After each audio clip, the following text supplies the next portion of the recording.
Good morning, guys. Happy Friday. Today is, my 5-minute Friday, where I kind of just talk about things that is going on in my business or things that I feel like can help other small business owners and entrepreneurs. So this week, I actually started a cohort called with Goldman Sachs 10,000 Small Businesses. And within that cohort,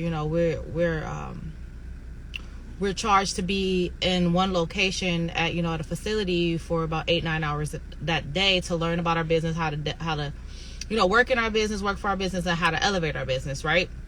So this is a 12-week program that I'm in, where I basically have to be focused on the business, but outside of the business. So I won't be working my business on Thursdays from the hours of like 7 a.m.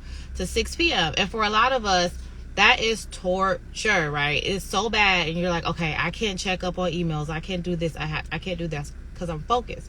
And what it made me think about is that sometimes we tend to overexert ourselves with things that other people could be doing, right? So for instance, like just the thing of checking emails or doing newsletters, because we're so used to as small business owners doing those things.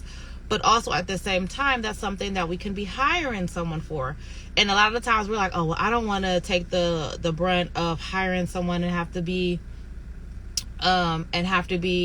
focused on paying them or worried about paying them every month. But then with one of my old business coaches that I was working with, he was like, you have to calculate how much your hourly rate would be of you taking on this task and doing it. So for instance, and how to calculate this, it would be to take your last year's income and how much you made, right, in your business, and divide that up by weekly salary. And you can even do, after weekly, break it down to how much you would make hourly.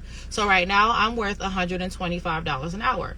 So some parts of my business and some jobs that I take on, tasks I take on in my business, I can hire somebody who can do those things for $10 to $15 an hour, which will only take 2 hours, 3 hours. And that's only $45. But for me to do it, that's a $375 basically hourly rate that I'm charging myself, when it can be cheaper for me to pay someone else to do it. So the more that you work tasks that you can hand off to somebody else and take your hourly rate that you're worth and what you can bring to the business and focus it on something else, you can be bringing more income in and more revenue in that way and still have the ability to pay them. So that's just something that made me think about it. When I'm sitting here for 8 hours out of the day focused on how to elevate my business, but there's also little tasks that needs to be done. I'm so happy that I understood my worth as a business owner and as an entrepreneur. Find out how much you're worth.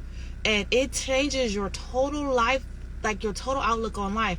My husband, he I want to cut the grass. And I'm like, we're worth, no shade, but we're worth $125 a piece. You know what I'm saying? So it's why would we take on that task of you spending 3 hours in the yard, and we can pay somebody who has a business who's charging us $40 a cut to do it, to alleviate us doing a task where we can focus on other things. If it's not in the business, just in elevating our lives in our personal space, in our personal lives, and what we want to do with ourselves and what's in our lives. So when you're going through your business, and once you calculate how much you're worth an hour, it totally changes the dynamic and the trajectory of your business, because you tend to want to focus on bigger things and bigger fish to bring in more money, and not bog yourself down with mundane tasks that you can hire somebody else to do at a cheaper rate than what you're worth. So know your worth in your business. Know how much you are worth in your business, and delegate accordingly.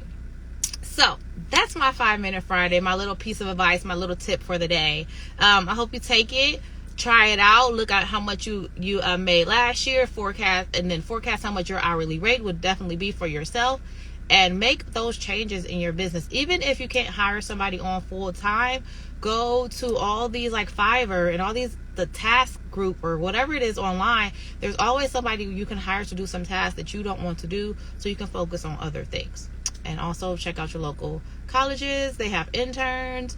There's different programs you can participate in to alleviate some of the mundane tasks that we have to do as business owners to someone else, so you have time to bring in more revenue for your business.